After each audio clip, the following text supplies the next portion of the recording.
Hello and welcome to your in-depth weekly horoscope for week commencing the 20th of June for the Sun or the Ascendant. Going to give you the key themes to look out for as usual. Then please stay with me. I will dive deep to give you in forensic detail each of the 12 zodiac signs. If my energy seems slightly lower, I do have COVID, but I will do my best to outline all the key pieces of information for you. So as this week begins, the Sun just briefly forges a quincunx with Pluto. So the Sun on its last day in Gemini is in a rather tense angle to the planet of power. So a conversation that's to do with work or money, or it may be an idea that we have that doesn't quite mesh with someone in a position of authority. But by Tuesday we have the summer solstice and the beginning of cardinal quadrant 2.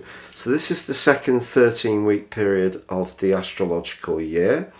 And of course the sign of Cancer, which the Sun moves into, is very much about nurture, protection, security in its physical or emotional context, and our environment, something that we're all very passionate about these days. But just before the Sun moves, there is a quarter moon in the sign of Pisces, another water sign like the Sun, but its right angle to the Sun in Gemini just suggests that we need to choose our words with care this week.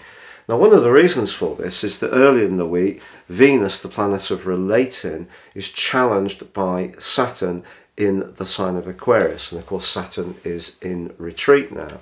So if we become more aware of a relationship where our values don't mesh with the other person, it could be that there could be quite a stumble or even a cold point between two people, whether it's in a business relationship or a personal one.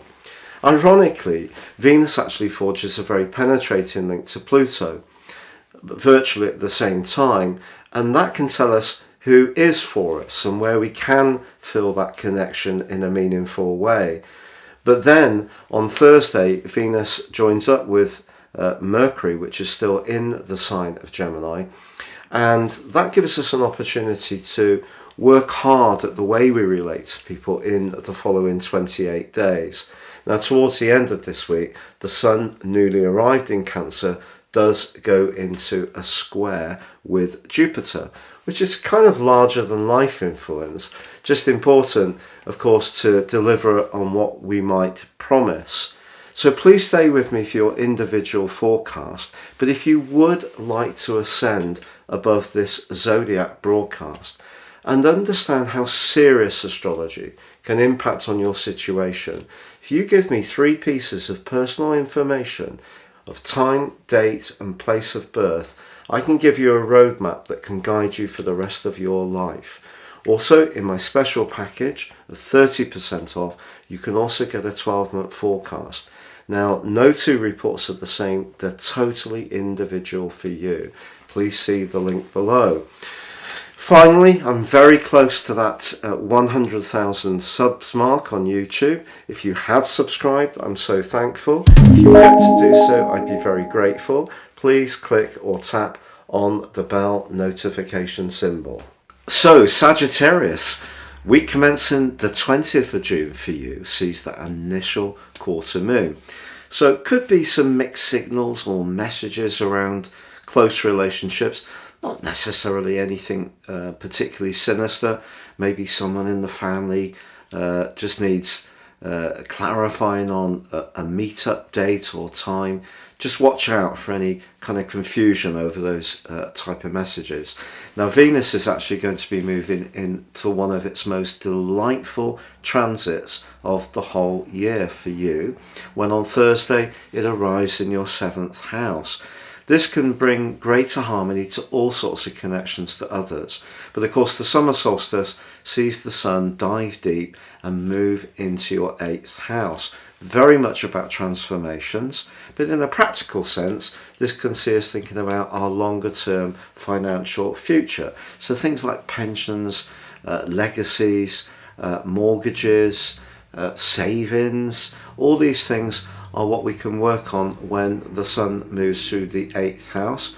But it can be a time when we perhaps become more conscious of where we want to invest our emotions and the depth of those connections and where we're most invested in terms of personal relationships. And of course the 8th house can be where things sadly make way. So just depends on your personal circumstances.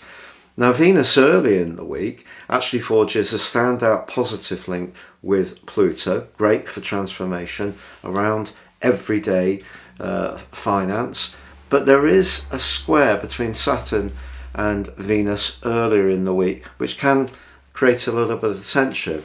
If someone you feel has been taking you a little bit for granted, you could push back. But the great thing about Venus's arrival in your opposite sign on Thursday is you'll be able to find the right choice of words to be diplomatic but assertive as the week draws to a close. And with the Sun coming into a square with your glorious ruler of Jupiter, do you know something can be manifesting or building up in a very, very exciting way as this week draws to a close? There could be something to do with a big spark of attraction with someone who gets your pulse racing that much quicker.